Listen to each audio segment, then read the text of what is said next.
আজ আমি চলে আসলাম বাবার বাড়িতে। আর এই যে দেশি মুরগিগুলো দেখতে পাচ্ছ, এই মুরগিগুলো আমার মা লালন পালন করে তার মেয়ের জামাইদেরকে খাওয়ানোর জন্য। আর বাবা বাজার থেকে টাটকা টাটকা গরুর মাংস নিয়ে আসলো।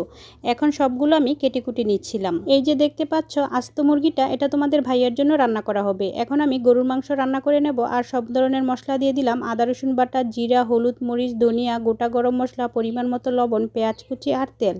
এখন সবগুলো হাত দিয়ে ভালোভাবে মাখিয়ে নেব।